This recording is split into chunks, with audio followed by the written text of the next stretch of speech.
옛날, 옛날, 아주 먼 옛날에 호랑이가 담배를 피우고 산신령이 구름 타고 논일던 시절.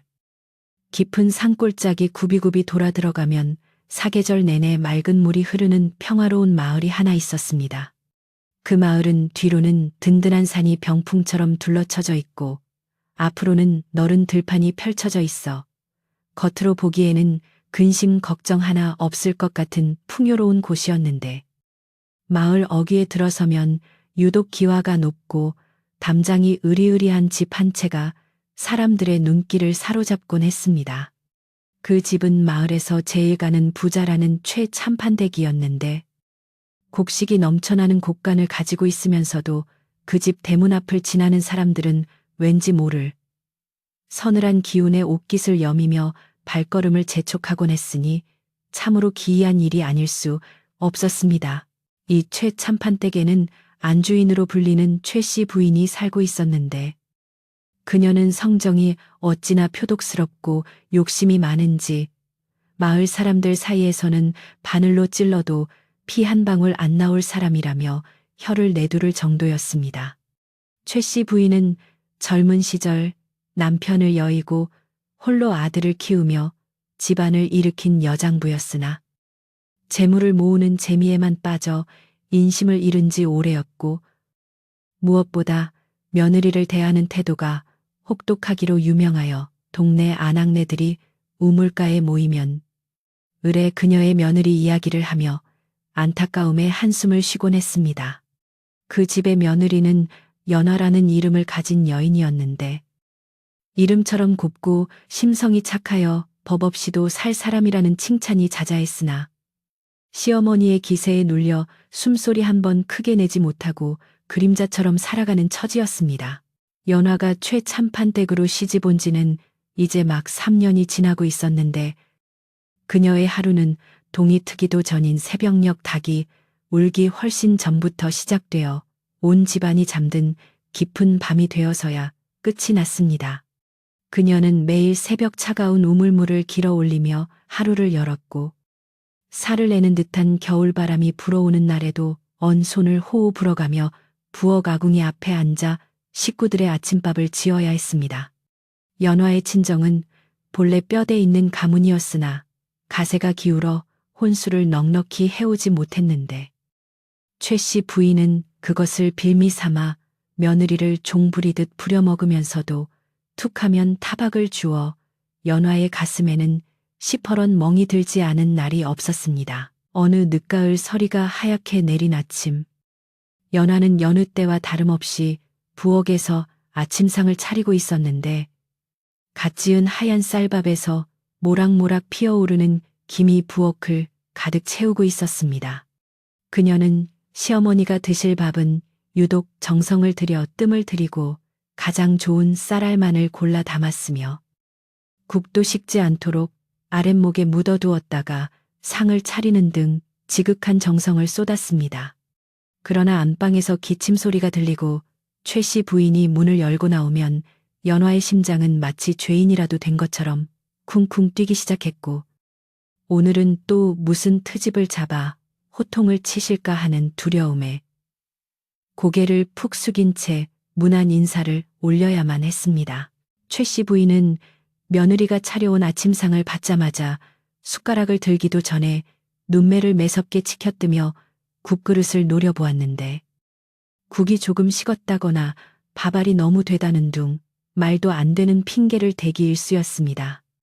네가 시집 온 지 3년이 넘었는데 아직도 내 입맛 하나 맞추지 못하니 도대체 친정에서 무엇을 배우고 왔단 말이냐 하며 혀를 차는 소리는 부엌에 있는 행랑어 멈이 듣기에도 민망할 정도였지만 연화는 그저 죄송합니다.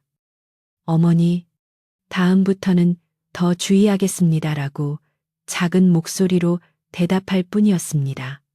그녀의 목소리는 떨리고 있었고 고운 얼굴에는 그늘이 짙게 드리워져 있어 보는 사람으로 하여금 측은지심을 불러일으켰습니다. 식사가 끝난 후에도 연화의 일과는 쉴 틈 없이 이어졌는데 넓은 마당을 빗자루로 쓸고 장독대를 닦는 일부터 시작해 수십 벌이 넘는 빨래를 들고 개울가로 나가는 일까지 모두 그녀의 몫이었습니다. 마을의 다른 며느리들은 시어머니가 힘들까봐 일손을 거들어주기도 하고 하인을 시키기도 했지만 최 씨 부인은 젊은 것이 몸을 놀려야지 편하게 지내면 딴 생각만 한다며 하인들이 도우려 하는 것조차 엄하게 금지했습니다. 개울가에서 방망이질을 하는 연화의 손등은 거칠어지고 터져 피가 배어 나오기도 했지만 그녀는 아픈 내색 한 번 하지 않고 묵묵히 빨래를 두드리며 자신의 처지를 달래곤 했습니다. 그러던 어느 날 마을 장터에서 좋은 비단이 들어왔다는 소식이 들려오자 최 씨 부인은 며느리에게 옷감을 끊어오라 시키지 않고 자신이 직접 나들이를 가겠다며 부산을 떨었습니다. 그녀는 장롱 깊숙한 곳에서 화려한 비단옷을 꺼내 입고 머리에는 값비싼 비녀를 꽂으며 거울 앞에서 요리조리 맵시를 살펴보았는데 그 모습은 늙은 얼굴에 주름을 감추려는 욕심처럼 보여 기이하기 짝이 없었습니다. 연화는 시어머니가 외출하시는 동안 집안을 더욱 깨끗이 청소하고 저녁 준비를 미리 해두어야겠다는 생각에 잠시도 허리를 펴지 못하고 일을 했으나 마음 한구석에는 시어머니가 없는 잠시 동안이라도 숨을 쉴 수 있다는 사실에 안도감을 느끼기도 했습니다. 최 씨 부인이 집을 비운 사이 늙은 행랑어 멈이 조심스럽게 부엌으로 들어와 연화에게 누룽지 한 덩이를 건네며 눈물을 글썽였습니다. 아기씨, 아니 작은 마님, 이거라도 좀 드시고 하세요. 아침도 제대로 못 드시는 거 제가 다 압니다. 어쩌다 저런 독한 시어머니를 만나 이 고생을 하십니까? 행랑어 멈에 투박하지만 따뜻한 위로에 연화는 참고 있던 눈물을 왈칵 쏟을 뻔했지만 혹여 누가 볼까 두려워 급히 눈가를 훔치며 억지로 미소를 지어 보였습니다. 괜찮습니다. 어멈, 제가 부족해서 어머니 마음에 차지 않는 것이니 제가 더 노력해야지요. 어멈도 괜히 저 때문에 꾸중 듣지 마시고 어서 나가보세요. 해가 뉘엿뉘엿 지고 저녁 연기가 마을 곳곳에서 피어오를 때쯤 화려한 비단을 잔뜩 사들고 돌아온 최 씨 부인은 대문을 들어서자마자 며느리를 큰 소리로 불렀습니다. 연화야, 개 있느냐? 내가 없는 동안 집안 단속은 제대로 했느냐? 어디 먼지 하나라도 있으면 가만두지 않겠다. 그녀의 목소리는 날카로운 쇠붙이 긁는 소리처럼 집안을 울렸고 연화는 버선발로 뛰어나가 시어머니의 짐을 받아들며 공손히 고개를 숙였습니다. 최 씨 부인은 며느리의 정성어린 마중에도 아랑곳하지 않고 사온 물건들을 방 안에 펼쳐놓으며 혼자만의 만족감에 취해 거드름을 피웠습니다. 그날 밤 최 씨 부인은 며느리를 자신의 방으로 불러 앉혀놓고는 뜬금없이 집안의 곳간 열쇠 이야기를 꺼냈습니다. 이제 너도 이 집 귀신이 다 되었으니 곳간 열쇠를 맡길 때가 된 것도 같은데 내 눈에는 아직 네가 미덥지 못하구나. 친정에서 보고 배운 것이 부족하니 재물을 관리하는 법을 알겠느냐라며 비아냥거리는 말 속에는 며느리를 무시하는 마음이 가득 담겨 있었습니다. 연화는 무릎을 꿇고 앉아 어머니께서 가르쳐 주시면 열심히 배우겠습니다. 아직 많이 부족하오나 집안을 위하는 마음만은 변함이 없습니다라고 대답했지만 최 씨 부인의 눈빛은 차갑기만 했습니다. 사실 최 씨 부인에게는 다른 꿍꿍이가 있었는데 그것은 바로 가세가 기운 연화를 내쫓고 이웃마을의 돈 많은 부자 최진사댁 딸을 새 며느리로 드리고 싶어하는 욕심이었습니다. 그녀는 이미 중매쟁이를 통해 최진사댁과 은밀히 말을 주고받고 있었으며 어떻게 하면 흠없는 며느리를 쫓아낼 수 있을지 밤마다 궁리를 하고 있었던 것입니다. 연화는 그런 시어머니의 검은 속내를 꿈에도 모른 채 그저 자신이 더 참으면 언젠가는 어머니도 마음을 열어주시리라 믿으며 매일 밤 남편이 돌아오기만을 기다리고 있었습니다.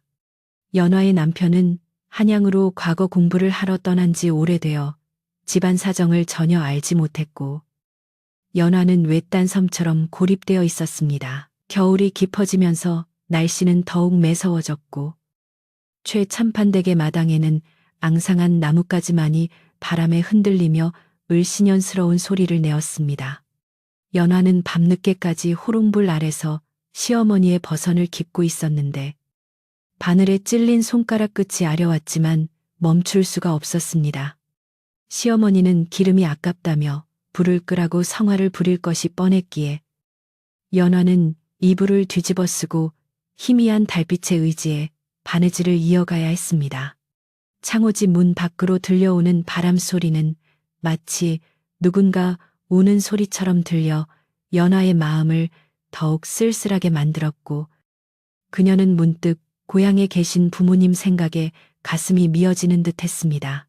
다음 날 아침 최 씨 부인은 아침부터 심기가 불편한지 온 집안을 쥐잡듯 뒤지고 다녔는데 하인들은 숨소리조차 내지 못하고 눈치만 살폈습니다.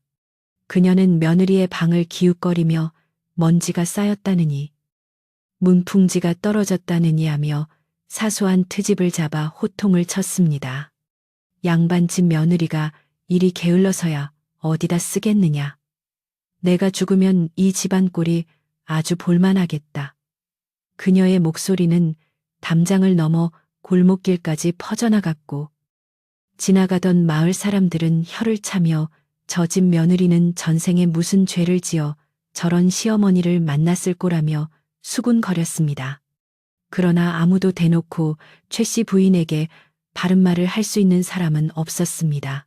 연화는 시어머니의 구박이 심해질수록 더욱 몸을 낮추고 바른 일을 도맡아 했는데 그녀의 손은 이제 나무 껍질처럼 거칠어졌고 고운 얼굴은 수심으로 가득 차 예전의 생기를 잃어가고 있었습니다. 하지만 그녀는 단 한 번도 남편에게 시어머니의 흉을 보는 편지를 쓰지 않았는데 이는 먼 타지에서 공부하는 남편에게 걱정을 끼치고 싶지 않은 마음과 여인으로서 출가외인이라는 옛 가르침을 지키려는 고든 성품 때문이었습니다. 그녀의 이런 지극한 효심과 인내심을 하늘이 안다면 감동할 법도 하건만 최 씨 부인의 마음은 돌덩이처럼 굳어 움직일 줄을 몰랐습니다. 어느 날 오후 최 씨 부인은 장독대에서 된장을 퍼담고 있는 며느리의 뒷모습을 바라보며 싸늘한 미소를 지었습니다. 그녀의 머릿속에는 이미 무서운 계획이 완성되어 가고 있었는데 그것은 며느리에게 씻을 수 없는 불명예를 안겨 쫓아낼 구실을 만드는 것이었습니다. 그녀는 자신의 방으로 돌아와 보석함을 열고 그 안에서 가장 아끼는 옷가락지를 꺼내 들었습니다. 영롱한 초록빛을 띠는 옷가락지는 햇빛을 받아 반짝였지만 그 빛을 바라보는 최 씨 부인의 눈빛은 탐욕과 악의로 번들거리고 있었습니다. 이것 하나면 충분하다. 네가 아무리 발버둥 쳐도 도둑 누명을 쓰고는 배견하지 못할 게다. 그녀는 혼잣말을 중얼거렸습니다. 연화는 영문도 모른 채 부엌에서 저녁 준비에 한창이었는데 갑자기 등 뒤에서 서늘한 기운이 느껴져 뒤를 돌아보았지만 아무도 없었습니다. 그저 바람이 문을 흔드는 소리였을 뿐인데 왠지 모를 불안감이 엄습하여 가슴이 두근거렸습니다. 솥뚜껑을 여는 그녀의 손이 미세하게 떨렸고 타오르는 아궁이 불빛이 그녀의 창백한 얼굴을 비추었습니다. 밖에서는 까마귀가 기분 나쁘게 울어대고 있었고 해는 산 너머로 넘어가며 붉은 노을을 남겼지만 그 붉은 빛이 왠지 불길하게만 느껴졌습니다. 마을은 어둠에 잠기기 시작했고 최 참판댁의 높은 담장 안에서는 폭풍전야와 같은 고요함이 흐르고 있었습니다. 저녁상을 물리고 난 뒤 최 씨 부인은 며느리를 불러 다과상을 내오라 시켰습니다. 연하는 정성스럽게 곶감과 차를 준비해 안방으로 들어갔는데 시어머니는 평소와 달리 부드러운 목소리로 며느리에게 말을 건넸습니다. 연화야, 그동안 내가 너에게 너무 모질게 한 것 같구나. 이제 너도 이 집안 살림을 속속들이 알 때가 되었으니 내일은 안방 청소를 네가 직접 해보거라. 갑작스러운 태도 변화에 연화는 의아함을 느꼈지만 한편으로는 시어머니의 마음이 풀린 것 같아 기쁜 마음으로네. 어머니, 정성껏 치우겠습니다라고 대답했습니다. 그러나 그것이 덫인 줄은 꿈에도 알지 못했습니다. 밤이 깊어 삼경이 되자 온 세상은 쥐 죽은 듯 조용해졌지만 최 씨 부인은 잠자리에 들지 않고 방 안을 서성였습니다. 그녀는 며느리가 잠든 것을 확인한 후 몰래 며느리의 방으로 다가갔습니다. 문틈으로 새어나오는 고른 숨소리를 들으며 그녀는 품 안에 숨겨둔 옷가락질을 만지작거렸습니다.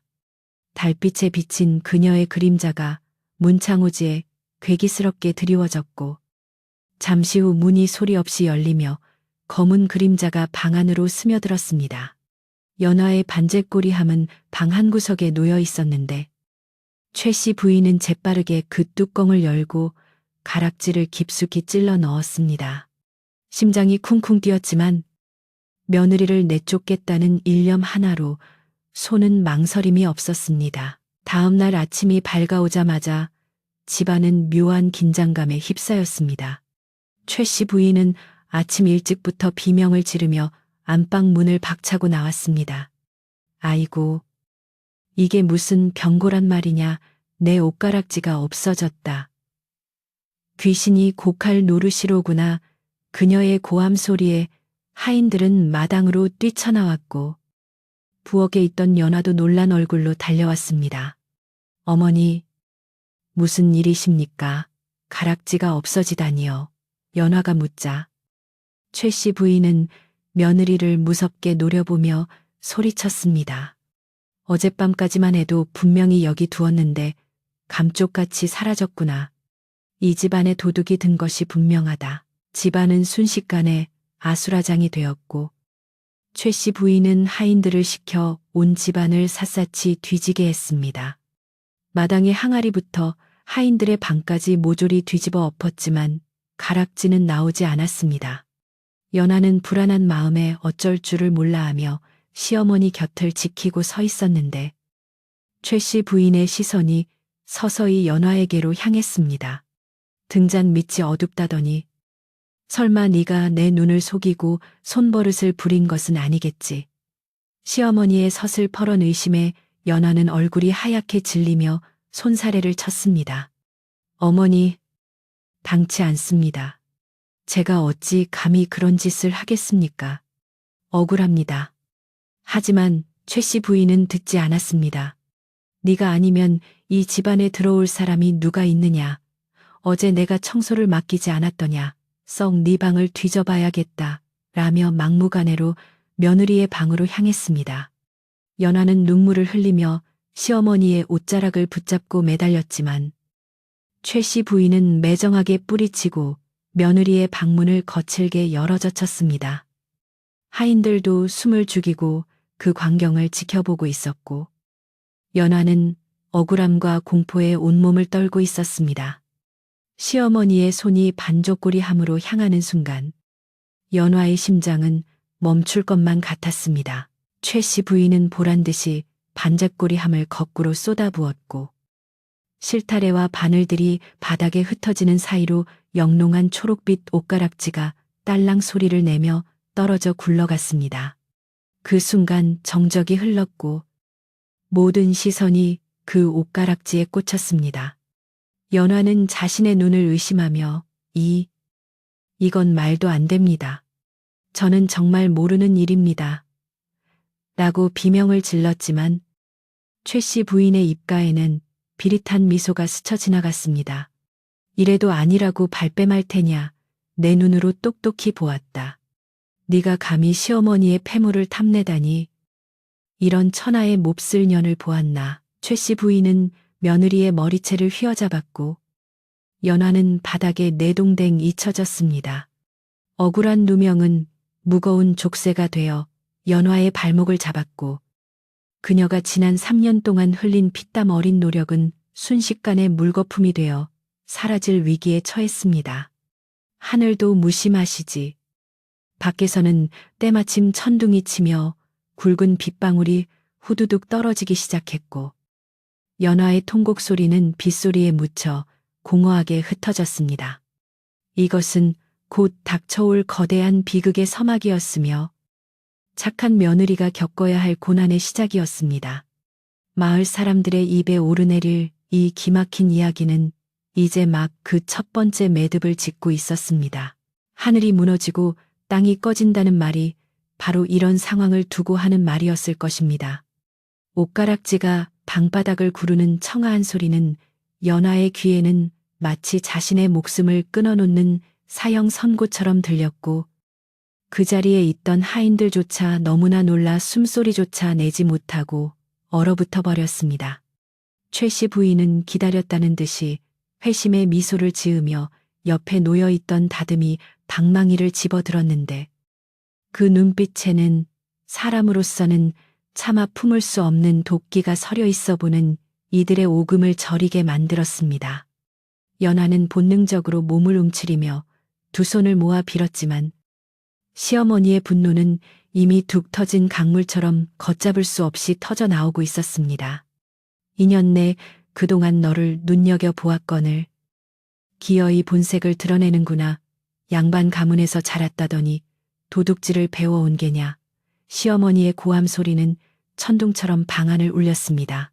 매질은 무자비하게 시작되었습니다. 다듬이 방망이가 허공을 가르며 연화의 가녀린 어깨와 등짝으로 떨어질 때마다 둔탁한 소리가 났고 연화의 입에서는 외마디 비명이 터져 나왔습니다. 어머니 아닙니다. 저는 정말 억울합니다. 제발 한 번만 믿어주십시오. 연화는 고통 속에서도 시어머니의 바짓가랑이를 잡고 애원했으나 최 씨 부인은 오히려 그 손을 발로 걷어차며 매질을 멈추지 않았습니다. 믿어 증거가 이렇게 명백한데 무엇을 믿으란 말이냐. 네가 내 눈을 속이고 이 귀한 옷가락지를 훔쳐다 친정에 빼돌리려 한 것이 아니더냐. 시어머니는 잊지도 않은 죄목을 덮어 씌우며 자신의 행동을 정당화하려 했었고 그 모습은 마치 악귀가 씌인 듯 흉포하기 그지없었습니다. 방안은 순식간에 아수라장이 되었고 연화의 고운 비단 저고리는 찢겨나가고 하얀 살결 위로 시퍼런 멍이 들이차기 시작했습니다. 문 밖에서 이 광경을 지켜보던 하인들은 발을 동동 구르며 어찌할 바를 몰랐으나 누구 하나 감히 나서서 최 씨 부인을 말릴 엄두를 내지 못했습니다. 평소 불호령이 무서워 길을 펴지 못하고 살던 그들이었기에 그저 안타까운 눈빛으로 매타작을 당하는 작은 마님을 바라볼 뿐이었습니다. 연화의 비명소리는 담장을 넘어 골목길까지 퍼져나갔고 지나가던 까치조차 놀라 푸드득 날아갈 정도로 그 상황은 처참했습니다. 최 씨 부인은 숨이 차오를 때까지 매질을 하고서야 씩씩거리는 숨을 몰아쉬며 방망이를 던졌는데 바닥에 쓰러진 연화는 이미 정신이 혼미하여 신음조차 제대로 내지 못하는 지경이었습니다. 최 씨 부인은 여기서 멈추지 않고 하인들을 향해 소리쳤습니다. 무엇들 하고 있느냐. 당장 이 도둑년 놈을 마당으로 끌어내라. 내 오늘 인연의 버르장머리를 단단히 고쳐놓지 않으면 내가 최 씨 가문의 안주인이 아니다. 하인들은 주저주저하며 연화에게 다가갔고 축 늘어진 연화의 팔을 잡아 일으켜 세워 마당으로 질질 끌고 나갔습니다. 차가운 흙바닥에 내동댕이 쳐진 연화는 흙투성이가 된 얼굴을 간신히 들고 시어머니를 올려다 보았지만 그녀에게 돌아오는 것은 싸늘한 비웃음뿐이었습니다. 하늘에서는 빗방울이 점점 굵어지더니 어느새 진눈깨비로 변해 내리기 시작했고 차가운 눈비가 연화의 찢어진 상처 위로 떨어져 쓰라린 고통을 더했습니다. 마당에 멍석이 깔리고 연화가 그 위에 무릎 꿇려지자 최 씨 부인은 대문을 활짝 열어젖히라고 명했습니다. 동네 사람들 다들 와서 이것 좀 보시오. 우리 집 며느리라는 것이 시어머니의 패물을 훔치다 들켰소. 내 이 망신살이 뻗쳐서 얼굴을 들고 다닐 수가 없으나 죄는 죄인 만큼 만천하에 알려야겠소. 그녀는 동네방네 소문을 내어 며느리를 사회적으로 매장시키려는 의도였습니다. 호기심 많은 마을 사람들이 하나둘 대문 앞으로 모여들었고 웅성거리는 소리가 마당을 가득 채웠습니다. 사람들은 흙바닥에 쓰러져 있는 연화와 서슬퍼런 최씨 부인을 번갈아 보며 수군거렸는데 개 중에는 저 착한 며느리가 그럴 리가 없는데 하며 의심하는 사람도 있었고 물건이 나왔다니 할 말이 없겠군 하며 혀를 차는 사람도 있었습니다. 연화는 수많은 사람들의 시선이 화살처럼 꽂히는 것을 느끼며 수치심에 고개를 들 수 없었습니다. 몸이 찢어지는 아픔보다 더 견디기 힘든 것은 억울한 누명을 쓰고 죄인 취급을 받는 현실이었습니다. 그녀는 흐르는 눈물과 빗물로 범벅이 된 얼굴로 군중을 향해 목이 터져라 외치고 싶었으나 목구멍에서는 쉰 소리만 나올 뿐 말이 되어 나오지 않았습니다. 최씨 부인은 사람들 앞에서 보란 듯이 옷가락질을 들어 보이며 이것이 바로 증거요. 내 방 깊숙한 곳에 두었던 것을 인연이 쥐새끼처럼 훔쳐다가 제 반옌고리에 숨겨두었지. 뭐요? 라고 큰 소리로 떠들었습니다. 그녀의 연기는 어찌나 능청스러운지 사정을 모르는 사람이 보면 정말로 피해자인 줄 알 정도였습니다. 그때 군중 속에서 지팡이를 짚은 한 노인이 앞으로 나섰습니다. 그는 마을에서 덕망이 높기로 소문난 김진사였는데 평소 연화의 행실을 좋게 보아왔던 터라 이 상황이 도무지 믿기지 않았던 것입니다. 김진사는 헛기침을 한 번 하고는 최씨 부인에게 점잖게 말을 건넸습니다. 부인, 잠시 진정하시오. 아무리 물증이 나왔다 하나 사람의 됨됨이라는 것이 하루아침에 변하는 법은 아니오. 며느리가 들어온 지 3년 동안 효부라고 칭찬이 자자했는데 어찌 연유도 제대로 묻지 않고 이리 매질부터 하시오. 혹시 오해가 있는 것은 아닌지 잘 살펴보는 것이 도리인 듯하오. 김진사의 말에 마을 사람들도 고개를 끄덕이며 동조하는 분위기가 형성되자 최씨 부인의 얼굴이 불그락푸르락해졌습니다.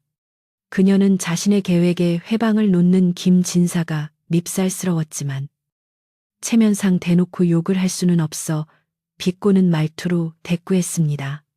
진사 어른, 남의 집안일에 감나라 배나라 하지 마십시오. 열길 물속은 알아도 한길 사람 속은 모른다 했습니다.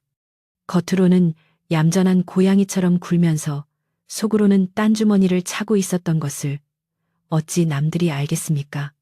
내 집안 단속은 내가 알아서 할 테니 어른께서는 그만 가시지요. 최씨 부인은 완강하게 거부하며 김진사의 충고를 단칼에 잘라버렸습니다. 김진사는 안타까운 눈빛으로 연화를 바라보다가 혀를 끌끌 차며 뒤돌아섰습니다. 죄 없는 사람을 잡으면 하늘이 노하는 법이거늘. 자식이기는 부모 없고 며느리도 자식인데 너무 모질게 굴면 언젠가 그 화가 자신에게 돌아올 것이오. 김진사가 남긴 마지막 말은 뼈가 있는 경고였으나 욕심의 눈이 먼 최씨 부인의 귀에는 들어오지 않았습니다. 그녀는 오히려 사람들이 보는 앞에서 며느리를 내쫓을 명분이 확실해졌다고 생각하며 쾌재를 불렀습니다. 마을 사람들도 김진사가 물러나자 더 이상 나서는 이가 없었고 분위기는 다시 최씨 부인이 주도하는 대로 흘러갔습니다. 날이 어둑해지면서 진눈깨비는 한방눈으로 바뀌어 펑펑 쏟아지기 시작했습니다. 기온은 급격히 떨어져 살을 내는 듯한 추위가 몰려왔고 얇은 속적삼 하나만 걸친 연화의 몸은 사시나무 떨듯 떨리고 있었습니다. 최씨 부인은 이제 연극의 막을 내릴 때가 되었다고 판단하고 하인들에게 차가운 목소리로 명령했습니다. 더 이상 볼 것도 없다. 이 부정한 것을 내 집안의 일각이라도 더 둘 수 없으니 당장 대문 밖으로 내치거라. 다시는 이 근처에 얼씬도 못하게 하라. 그 명령은 사형 선고나 다름없었습니다. 이 엄동설 안에 몸도 성취하는 여인을 맨몸으로 쫓아낸다는 것은 곧 죽으라는 말과 같았기 때문입니다. 하인들조차 주저하며 머뭇거리자 최 씨 부인은 직접 몽둥이를 들고 설치며 하인들을 닥달했습니다. 결국 남자 하인 2명이 어쩔 수 없이 연화의 양팔을 잡아 끌어일으켰습니다. 연화는 다리에 힘이 풀려 제대로 걷지 못하고 질질 끌려가면서도 마지막 힘을 짜내어 시어머니를 향해 고개를 돌렸습니다. 어머니, 제발 한 번만 살려주십시오. 제가 나가면 갈 곳이 없습니다. 이 추위에 나가면 죽습니다. 제발요. 그녀의 애절한 호소는 눈보라 속에 흩어졌고 최 씨 부인은 눈 하나 깜짝하지 않고 대문을 가리켰습니다. 듣기 싫다 네 발로 나가든지 짐짝처럼 던져지든지 선택해라. 연화는 대문 밖으로 내동댕이 쳐졌습니다. 며칠 동안 내린 눈이 쌓여 있던 바닥에 그녀의 몸이 닿자 차가운 냉기가 뼛속까지 파고들었습니다. 대문이 쾅하고 닫히는 소리는 세상과의 단절을 알리는 소리처럼 거대하게 울렸고 굳게 닫힌 대문 안에서는 빗장을 지르는 소리가 들려왔습니다. 연화는 닫힌 대문을 두드리며 울부짖었지만 안에서는 아무런 대답도 들려오지 않았습니다. 어머니 문 좀 열어주세요. 잘못했습니다. 살려만 주세요. 손톱이 깨지고 피가 나도록 문을 긁었지만 거대한 나무 대문은 묵묵부답이었습니다. 마을 사람들도 하나둘 흩어지며 혀를 찼지만 누구 하나 선뜻 나서서 그녀를 거두어 주려는 사람은 없었습니다.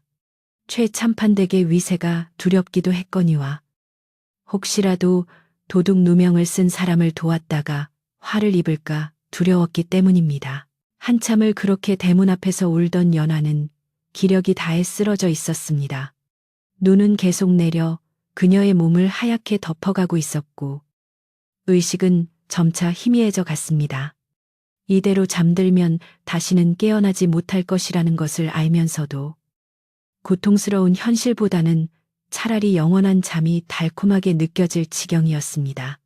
그때 대문 옆 쪽문이 아주 살짝 열리더니 누군가의 그림자가 조심스럽게 기어 나왔습니다.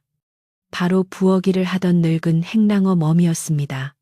그녀는 주위를 두리번거리며 살피더니 재빨리 연화에게 다가와 그녀를 흔들어 깨웠습니다. 작은 마님, 정신 차리세요. 여기서 이러고 계시면 얼어 죽습니다. 행랑어 멈의 목소리는 떨리고 있었습니다. 그녀는 품 안에서 김이 모락모락 나는 주먹밥 2덩이와 낙지만 두툼한 무명천 한 장을 꺼내 연화에게 쥐어주었습니다. 이거라도 드시고 기운을 차리셔야 합니다. 그리고 이걸로 몸을 감싸세요. 주인마님께서 알면 저까지 경을 칠 테니 오래 있을 수가 없습니다. 연화는 행랑어 멈의 손을 잡고 하염없이 눈물을 흘렸습니다. 어멈, 고마워요. 정말 고마워요. 얼어붙은 입술을 간신히 움직여 감사를 표하자 행랑어 멈은 눈물을 훔치며 속삭였습니다. 저 산 너머 십리박 숯 굽는 노인네 움막이 비어있다고 들었습니다. 당장은 거기로 가셔서 몸을 피하세요. 부디 살아서, 꼭 살아서 억울함을 푸셔야 합니다. 행랑어 멈은 다시 종문으로 사라졌고 연화는 다시 혼자가 되었습니다. 하지만 행랑어 멈이 주고 간 온기 덕분에 꺼져가던 생명의 불씨가 다시 타오르기 시작했습니다. 그녀는 비틀거리는 다리에 힘을 주어 일어섰습니다.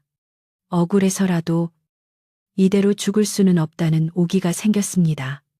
그녀는 눈보라가 몰아치는 산길을 향해 한 걸음 한 걸음 발을 내디뎠습니다. 발자국마다 붉은 핏물이 배어나와 하얀 눈 위에 점점이 찍혔지만 금세 내리는 눈이 그 흔적을 덮어버렸습니다. 마을의 불빛은 점점 멀어졌고 연화의 모습은 어둠과 눈보라 속으로 서서히 사라져갔습니다. 뒤에는 오직 매서운 바람 소리만이 그녀의 울음소리를 대신하여 골짜기를 울릴 뿐이었습니다. 한편 최 참판댁 안방에서는 최 씨 부인이 따뜻한 아랫목에 앉아 담배를 피우고 있었습니다. 며느리를 내쫓고 나니 알터니가 빠진 것처럼 시원할 줄 알았는데 왠지 모를 찝찝함과 불안함이 가슴 한구석에 남아 있었습니다. 창호지 문 밖에서 들려오는 바람 소리가 마치 며느리의 원망 섞인 울음소리 같아 자꾸만 귀에 거슬렸습니다. 그녀는 애써 불안을 떨쳐내려는 듯 하인들에게 소리쳤습니다. 무얼 하고 있느냐? 며느리가 쓰던 방을 싹 비우고 소금을 뿌려라. 재수옴 붙기 전에 깨끗이 치워야 한다.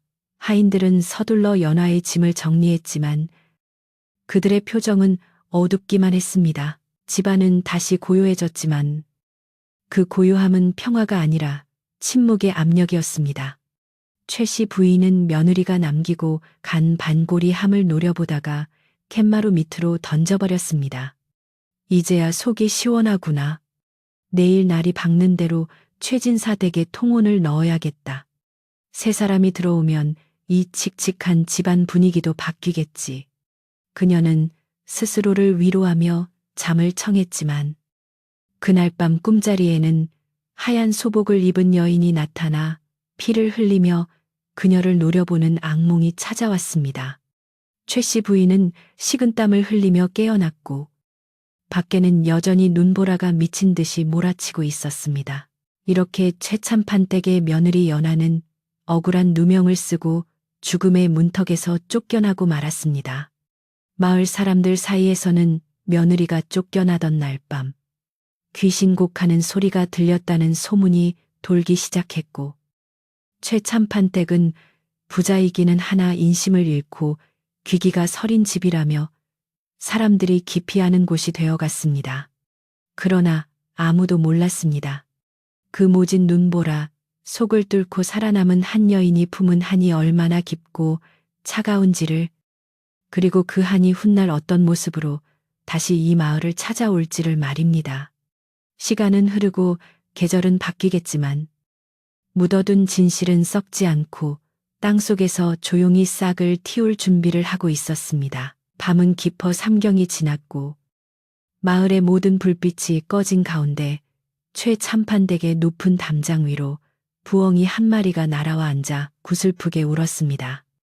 마치 쫓겨난 며느리의 슬픈 운명을 노래하듯 또는 앞으로 닥쳐올 인과응보의 서막을 알리듯 그 울음소리는 길고도 여운이 깊게 남았습니다. 이제 이야기는 10년이라는 긴 세월의 강을 건너 새로운 국면을 맞이할 준비를 하고 있으니 다음 장에서 펼쳐질 운명의 장난을 기다려 보아야 할 것입니다.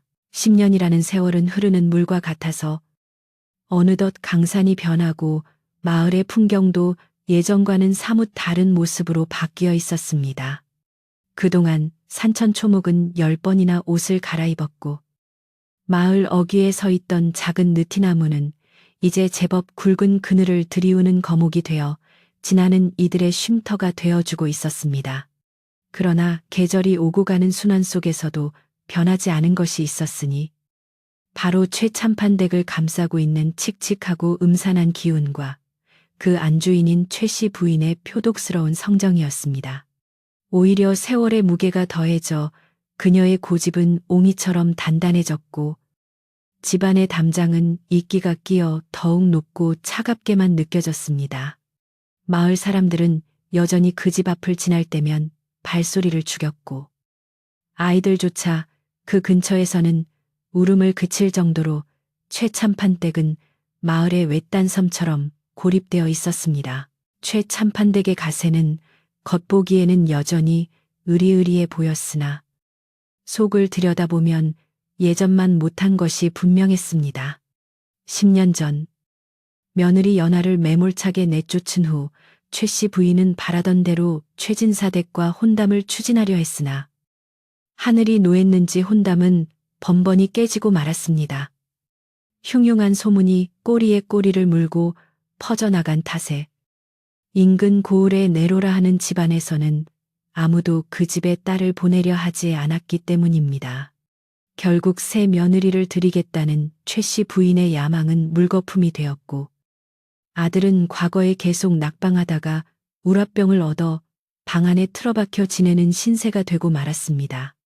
집안에는 웃음소리가 사라진 지 오래였고, 오직 최 씨 부인의 앙칼진 잔소리와 하인들의 한숨소리만이 감돌 뿐이었습니다. 그러던 어느 해 봄, 고을에 새로운 현령이 부임해 온다는 소식이 전해지면서 마을은 모처럼 활기를 띠기 시작했습니다. 새로 오시는 현령은 젊은 나이에 장원급제를 한 인재로 성품이 강직하고 백성을 사랑하는 마음이 깊어가는 곳마다 칭송이 자자한 인물이라는 소문이 파다했습니다. 무엇보다 사람들의 관심을 끈 것은 현령과 함께 오는 부인에 대한 이야기였는데, 그녀는 현령의 그림자처럼 내조하며 억울하고 가난한 이들을 남몰래 돕는 살아있는 관세음보살 같다는 말이 돌았습니다. 빨래터에 모인 아낙네들은 방망이질을 멈추고 입을 모아 현령 부인의 덕망을 칭송하며 이번에야말로 우리 고을에도 살기 좋은 시절이 올 것이라며 기대감에 부풀어 있었습니다. 현령이 부임한 지 얼마 지나지 않아 과연 고을의 분위기는 눈에 띄게 달라지기 시작했습니다.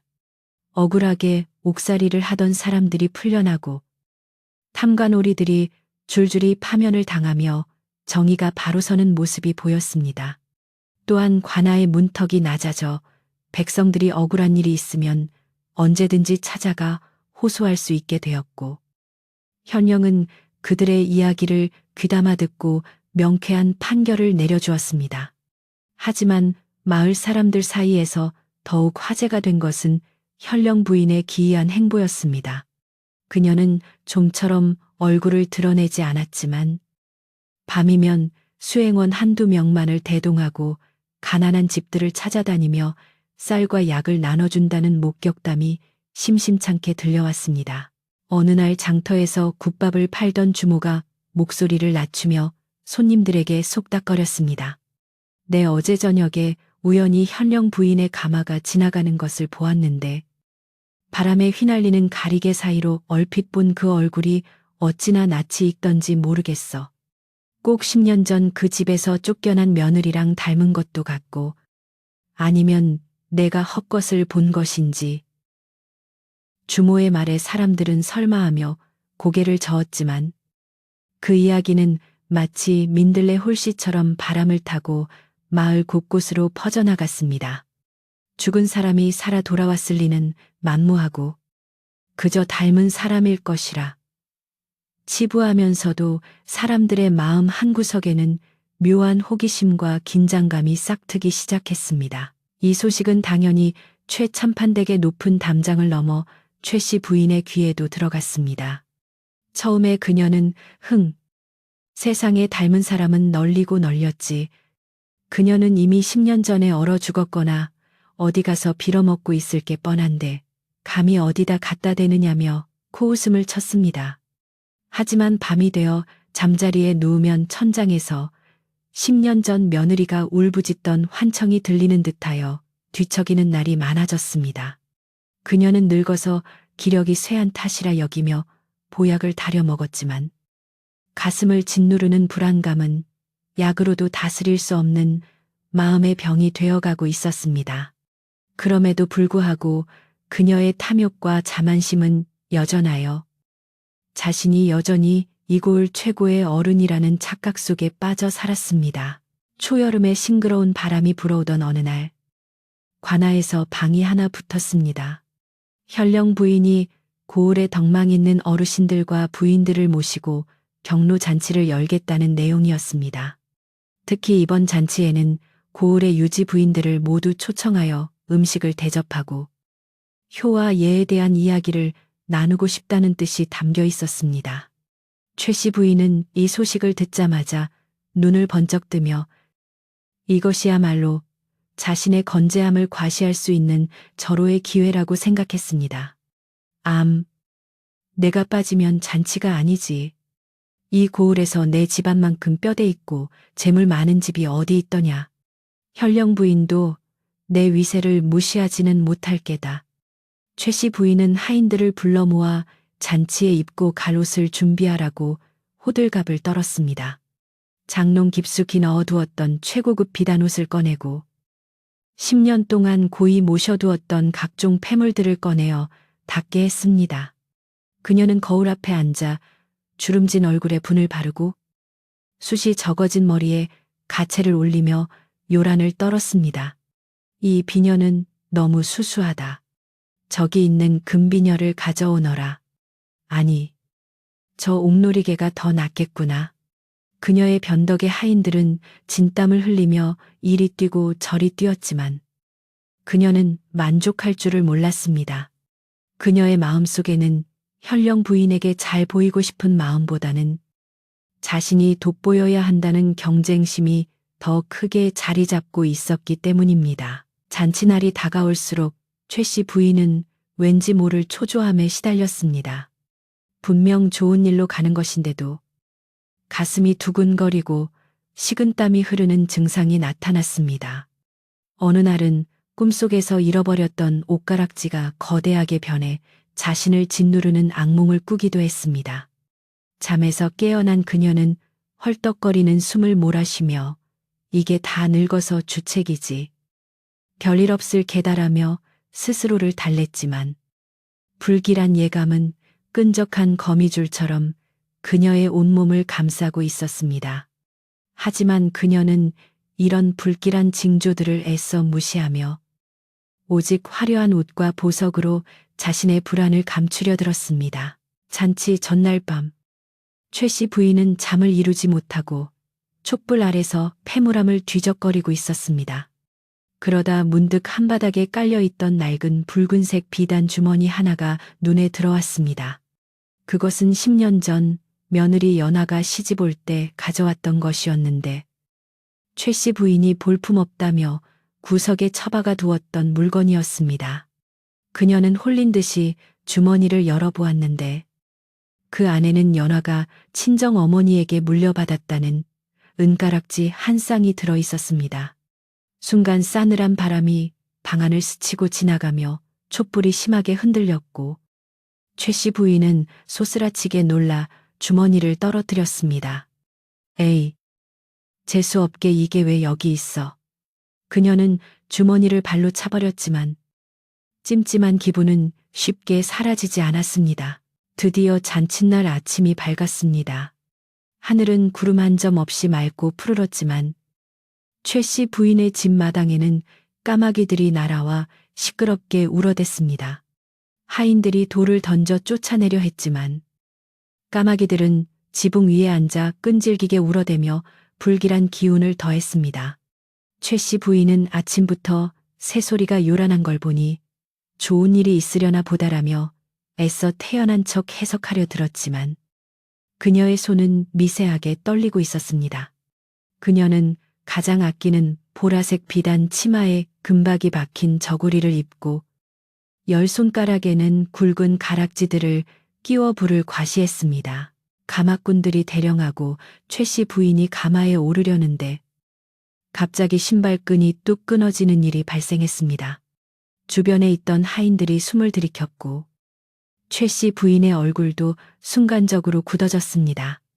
신발끈이 끊어지는 것은 외출을 삼가라는 옛말이 있었기에 누구나 불길하게 여기는 징조였기 때문입니다. 그러나 그녀는 오래 신어서 낡았나 보구나. 새 신으로 가져오너라라고 호통을 치며 억지로 가마에 올랐습니다. 이미 그녀의 욕망은 두려움을 넘어선 상태였기에 어떤 경고도 그녀를 막을 수는 없었습니다. 가마는 삐걱거리는 소리를 내며 관할을 향해 출발했고 그 뒤를 따르는 하인들의 발걸음은 왠지 모르게 무거웠습니다. 관하로 가는 길에는 이미 많은 사람들이 모여들어 북적이고 있었습니다. 최 씨 부인의 화려한 가마가 지나가자 사람들은 길을 비켜주면서도 뒤에서는 수군거렸습니다. 저 욕심쟁이 노인네가 또 무슨 영화를 보겠다고 저리 차려입고 나왔을꼬.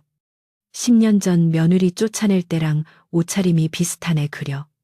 사람들의 따가운 시선과 쑥덕거림이 가마 안까지 들려오는 듯했지만 최 씨 부인은 부채로 얼굴을 가린 채 짐짓 모른 채 했습니다.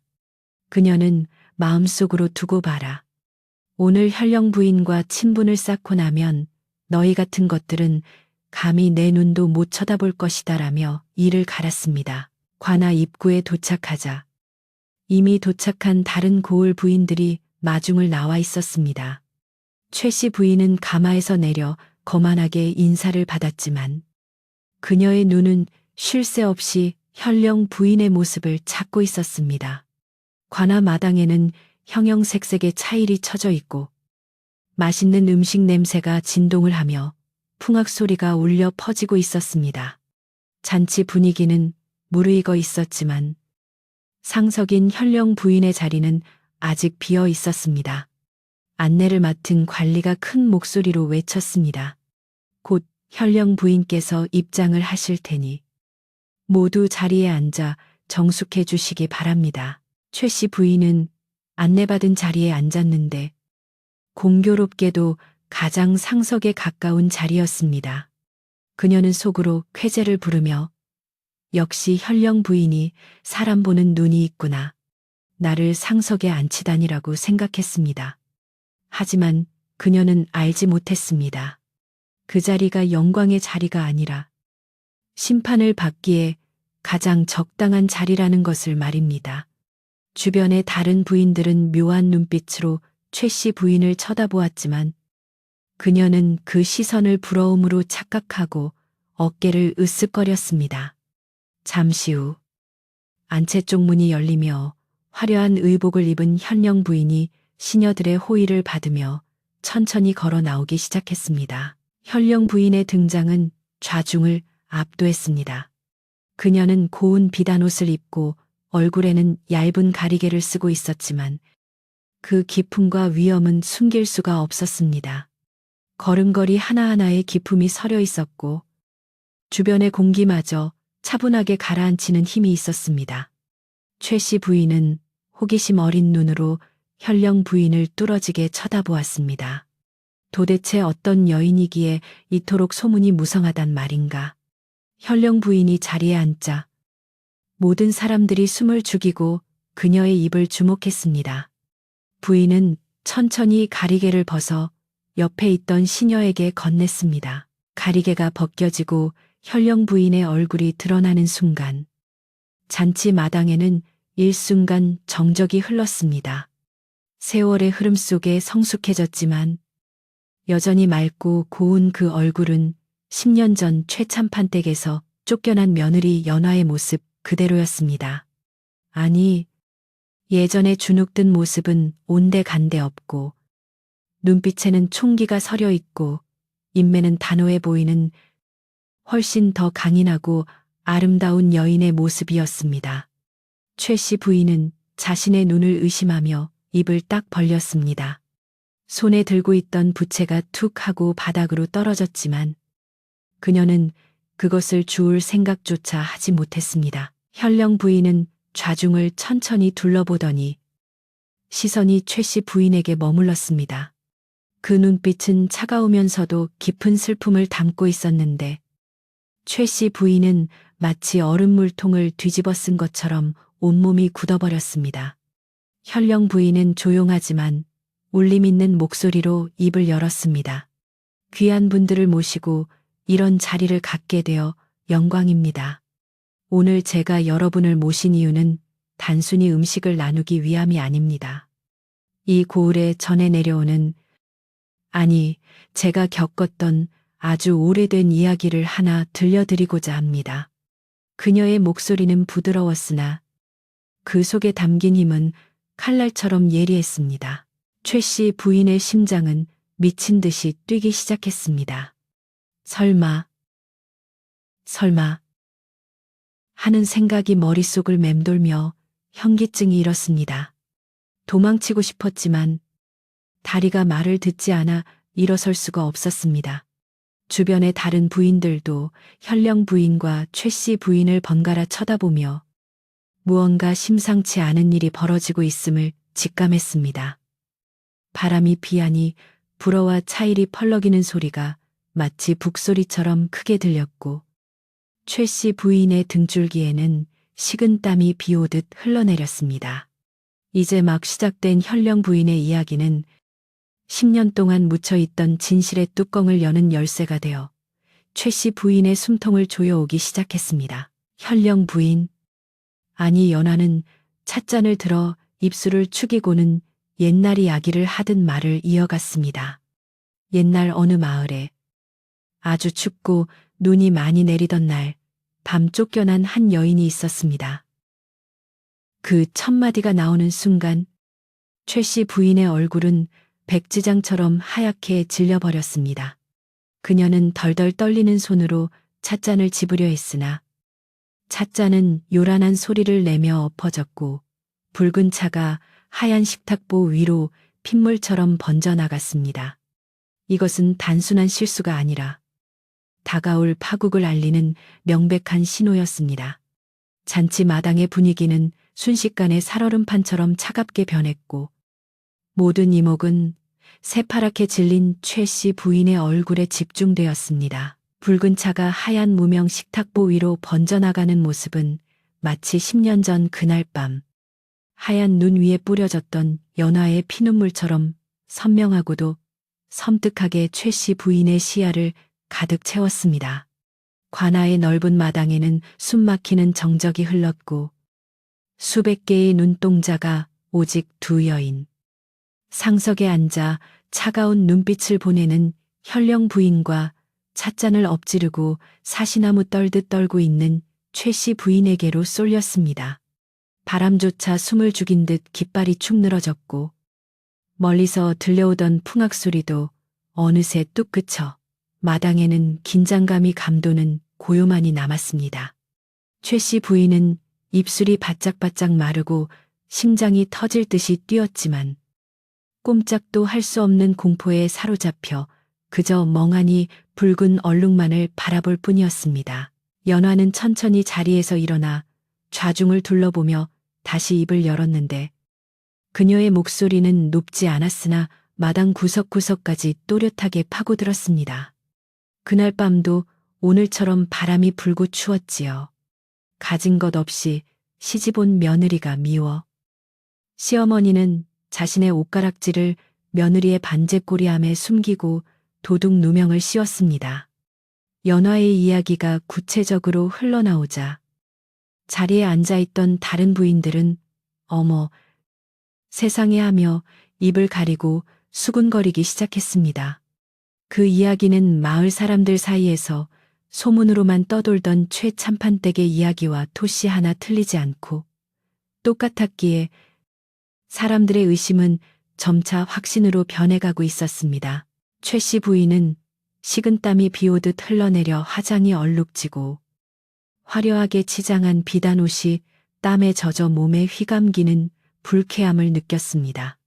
그녀는 어떻게든 이 자리를 모면해야겠다는 생각에 억지로 입꼬리를 올리며 떨리는 목소리로 외쳤습니다. 부인, 어찌하여 그런 흉흉한 옛날 이야기를 이 좋은 잔칫날에 하십니까?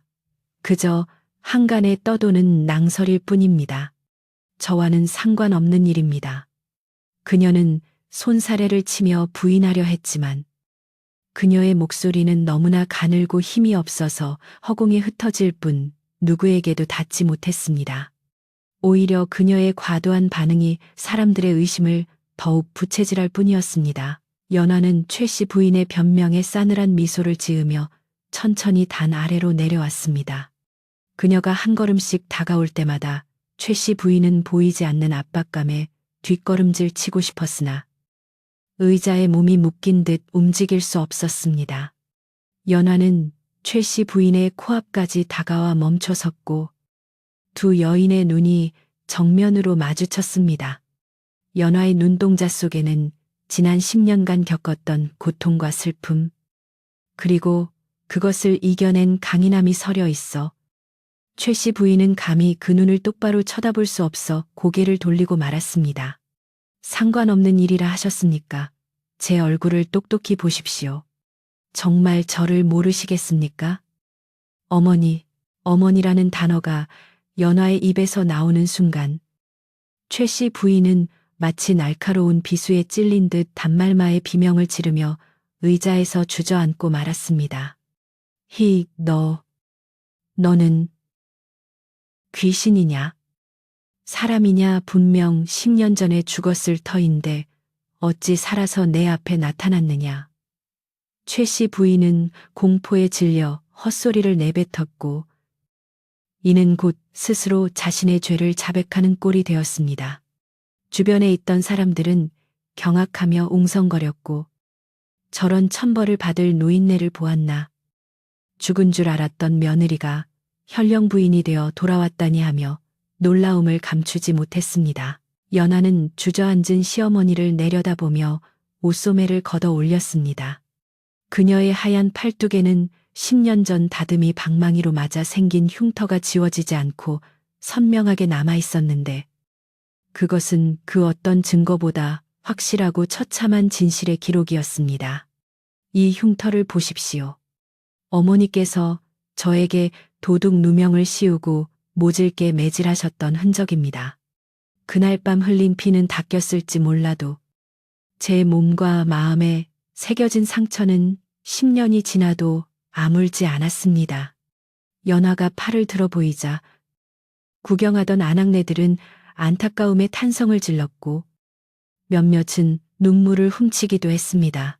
그때 관아의 문이 열리고 늑수그레한 할머니 한 분이 관원들의 부축을 받으며 들어왔습니다.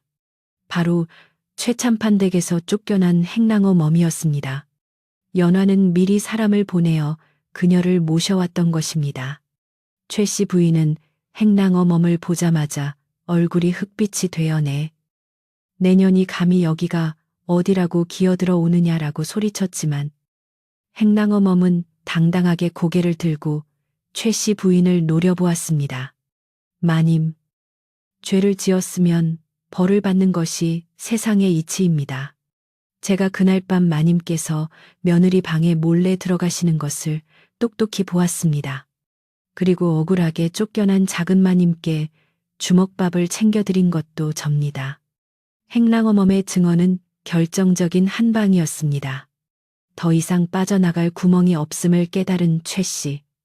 부인은 얼굴이 그야말로 시퍼렇게 질려 입술까지 파르르 떨었습니다. 제목 그대로 그녀의 얼굴은 공포와 수치심으로 인해 죽은 사람처럼 핏기가 사라지고 푸른빛이 감돌았는데 그 모습이 어찌나 흉한지 사람들은 고개를 돌리고 말았습니다. 평생을 떵떵거리며 남을 짓밟고 살아왔던 그녀의 위세는 온데간데 없고 지금 그 자리에 있는 것은 초라하고 비굴한 늙은 죄인뿐이었습니다. 이때 단상 위에서 지켜보고 있던 현령이 엄숙한 표정으로 걸어 나왔습니다. 그는 연화의 남편이자 이 고을의 수령으로서 사적인 감정을 배제하고 공명정대하게 판결을 내리고자 했습니다. 현령의 등장은 좌중을 압도했고 소란스럽던 마당은 다시 쥐 죽은 듯 조용해졌습니다. 현령은 최 씨 부인을 향해 쩌렁쩌렁한 목소리로 꾸짖었습니다.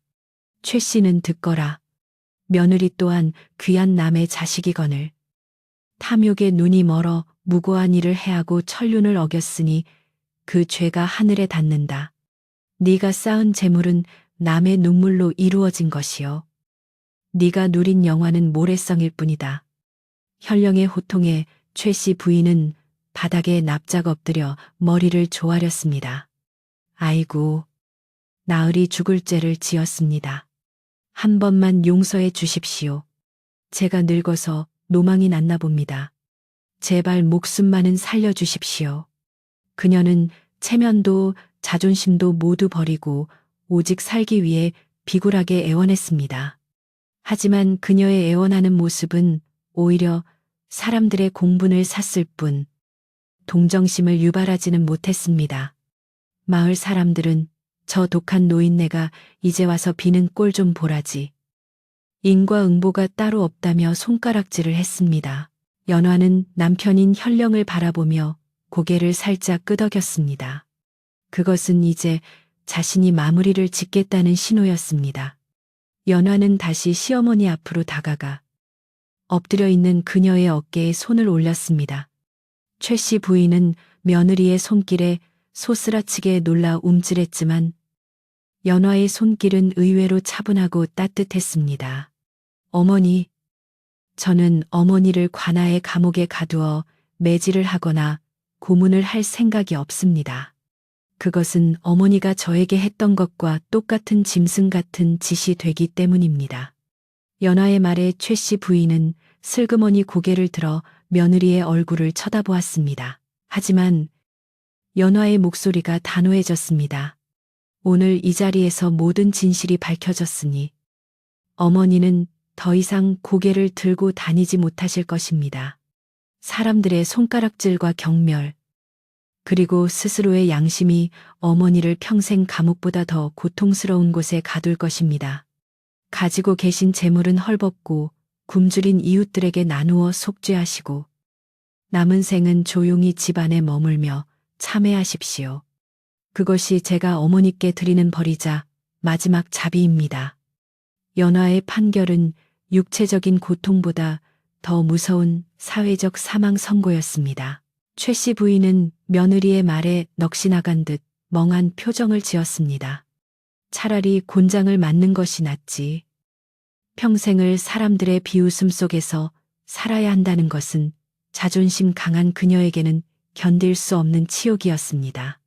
그녀는 주위를 둘러보았지만 그 어디에도 자신의 편은 없었습니다. 평소 그녀에게 아부하던 이들도 모두 외면했고 하인들조차 고소하다는 눈빛으로 바라보고 있었습니다.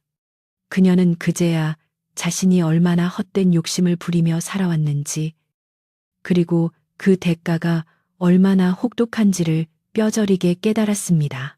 현령은 포졸들에게 명하여 최 씨 부인을 끌어내게 했습니다. 여봐라. 이 죄인을 댁으로 돌려보내라. 그리고 앞으로 최 씨 집안의 동태를 잘 살피어 약속한 대로 재물을 풀어 빈민을 구제하는지 감시하도록 하라. 포졸들이 양옆에서 최 씨 부인을 부축해 일으켜 세우자. 그녀는 다리에 힘이 풀려 제대로 걷지도 못하고 질질 끌려 나가다시피 했습니다. 그녀가 끌려나가는 길 양옆으로 마을 사람들이 길게 늘어서서 그 모습을 지켜보았는데 그들의 시선은 마치 가시처럼 그녀의 온몸을 찔러댔습니다. 화려하게 차려입고 위풍당당하게 들어왔던 때와는 달리 나가는 최 씨 부인의 뒷모습은 초라하기 그지없었습니다. 머리에 꽂았던 값비싼 비녀는 삐뚤어졌고 벗겨진 신발 한 짝은 마당 한가운데 덩그러니 남겨져 그녀의 몰락을 상징하는 듯 했습니다. 그녀가 관아문을 완전히 빠져나갈 때까지 누구 하나 동정의 말을 건네는 이가 없었습니다. 하늘은 여전히 맑고 푸르렀지만 최 씨 부인의 세상은 이미 암흑천지로 변해버렸습니다. 그녀의 입에서는 신음인지 탄식인지 모를 소리만이 새어 나올 뿐이었습니다. 최 씨 부인이 사라지자 잔치 마당에는 다시 평화가 찾아왔습니다. 하지만 그 평화는 이전과는 다른 무겁고도 숙연한 분위기였습니다. 사람들은 연화를 경외심 어린 눈빛으로 바라보았습니다. 억울한 누명을 쓰고 죽음의 문턱까지 갔다가 스스로 운명을 개척하여 당당하게 돌아온 여인, 그리고 복수 대신 용서와 교훈으로 악을 응징한 지혜로운 여인. 연화는 더 이상 핍박받던 며느리가 아니라 고을에 존경받는 어머니로서 그 자리에 우뚝 서 있었습니다. 연화는 행랑어 멈에게 다가가 그녀의 거친 손을 두 손으로 꼭 잡았습니다. 어멈, 그동안 얼마나 고생이 많으셨어요. 덕분에 제가 살았습니다.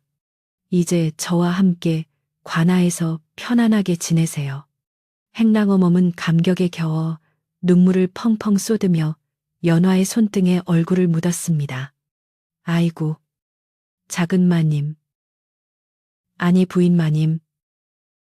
살아계셔서 정말 다행입니다. 하늘이 도우셨습니다. 두 사람의 재회는 지켜보는 이들의 눈시울을 붉게 만들었고 마당 곳곳에서는 훌쩍이는 소리가 들려왔습니다. 현령은 아내의 어깨를 감싸 안으며 따뜻한 미소를 보냈습니다. 그는 아내가 겪었을 고통을 생각하면 가슴이 미어지는 듯했지만 동시에 이렇게 훌륭하게 이겨낸 아내가 더없이 자랑스러웠습니다. 그는 하인들에게 명하여 중단되었던 잔치를 다시 시작하도록 했습니다. 자, 채문 일은 다 지나갔으니 이제 마음 편히 즐기도록 하십시오. 오늘은 정의가 바로 서고 잃어버린 인륜을 되찾은 기쁜 날입니다. 풍악 소리가 다시 울려 퍼지기 시작했고 사람들의 얼굴에도 다시 웃음꽃이 피어났습니다. 그러나 최참판댁으로 돌아가는 최 씨 부인의 가마 안은 지옥이나 다름없었습니다.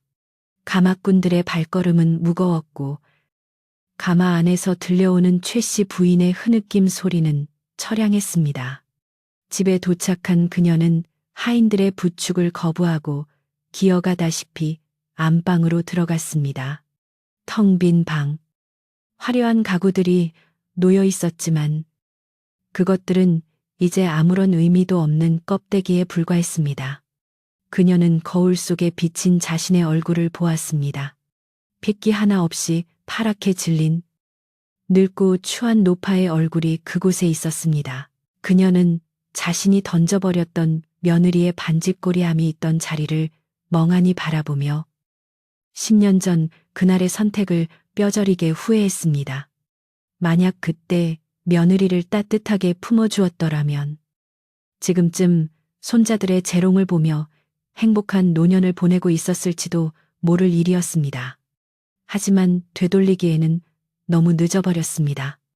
밖에서는 까마귀가 기분 나쁘게 울어대고 집안의 하인들조차 그녀의 방 근처에는 얼씬도 하지 않았습니다. 고립무원. 그것이 그녀가 자초한 말로였습니다. 이렇게 하여 고울을 떠들썩하게 했던 돌아온 며느리와 파랗게 질린 시어머니의 이야기는 클라이맥스를 지나 결말을 향해 가고 있었습니다. 악인은 벌을 받고 선인은 복을 받는다는 권선징악의 진리가 다시 한번 증명된 셈이었습니다. 하지만 아직 이야기는 끝나지 않았습니다. 상처받은 마음들이 치유되고 마을이 진정한 평온을 되찾기까지는 따뜻한 위로와 화합의 시간이 필요했기 때문입니다. 해는 서산으로 넘어가고 있었고 붉은 노을이 관아마당을 따스하게 감싸 안으며 이제 마지막 장을 위한 무대를 준비하고 있었습니다. 관아의 마당을 가득 채웠던 사람들은 해가 서산으로 뉘엿뉘엿 넘어가자 하나둘씩 자리를 털고 일어나 집으로 돌아갈 채비를 서둘렀습니다.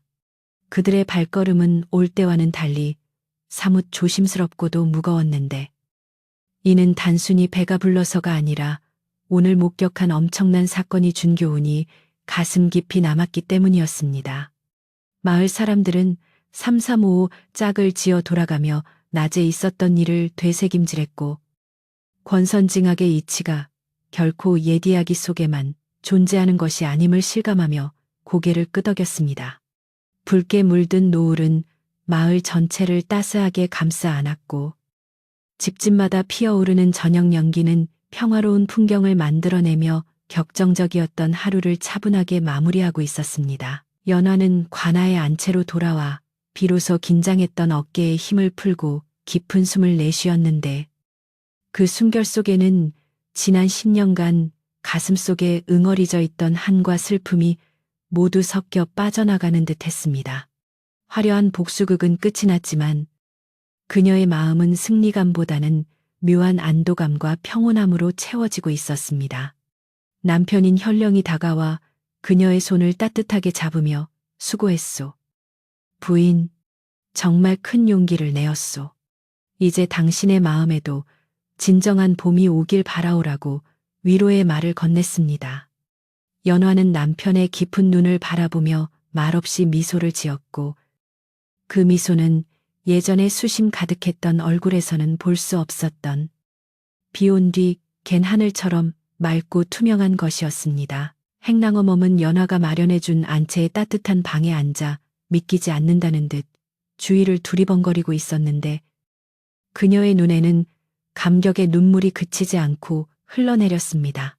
평생을 남의 집 부엌대기로 살며 찬방에서 새우잠을 자던 그녀에게 비단 이불이 깔린 따뜻한 아랫목은 꿈속에서나 그려보던 호사였기 때문입니다. 연화가 직접 들어와 행랑어 몸의 손을 잡고 어멈, 이제는 제 어머니나 다름없으니 편하게 지내세요. 먹고 싶은 것, 입고 싶은 것 있으면 무엇이든 말씀하시고요. 라고 말하자. 행랑어 몸은 아이고, 마님, 제가 전생에 무슨 복을 지어 이런 호강을 누립니까?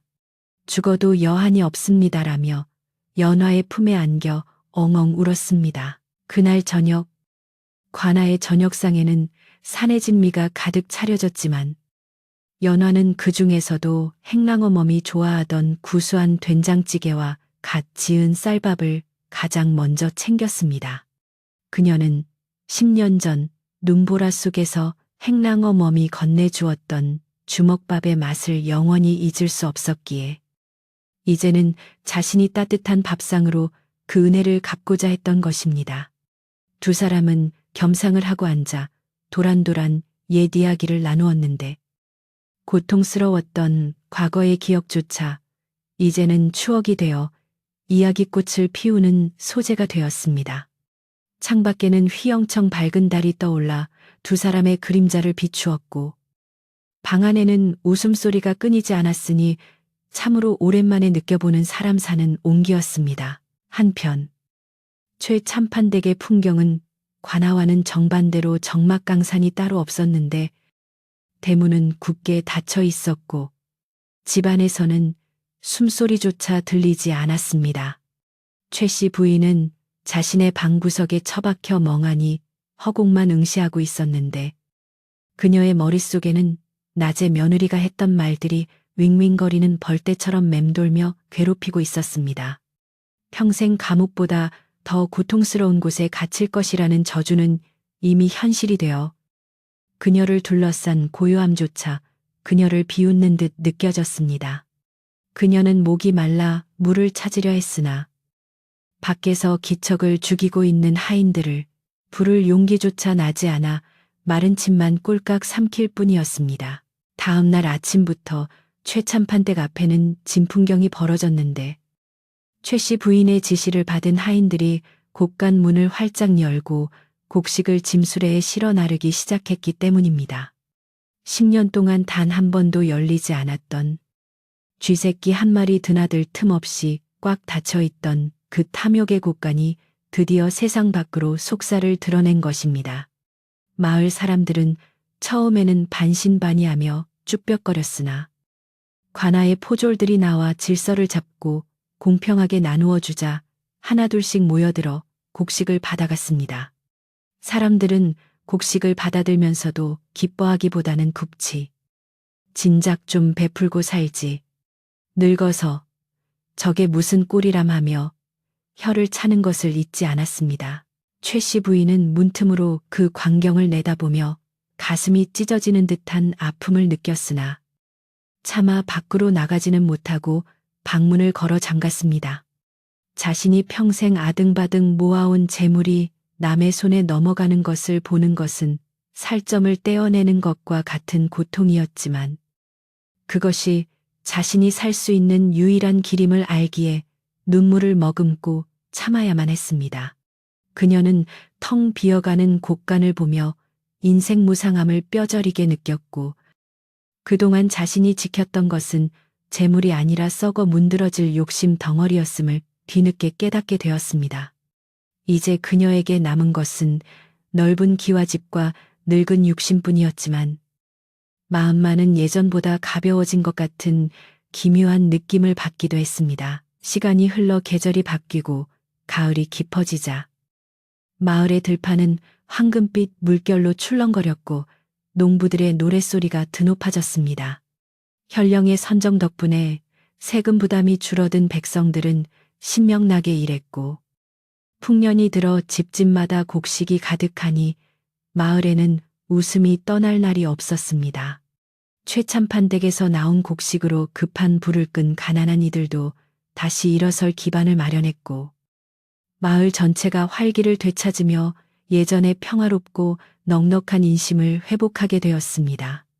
사람들은 모이면 현령 부인의 지혜와 덕을 칭송했고, 그녀의 이야기는 아이들의 자장가처럼 입에서 입으로 전해지며 전설이 되어가고 있었습니다.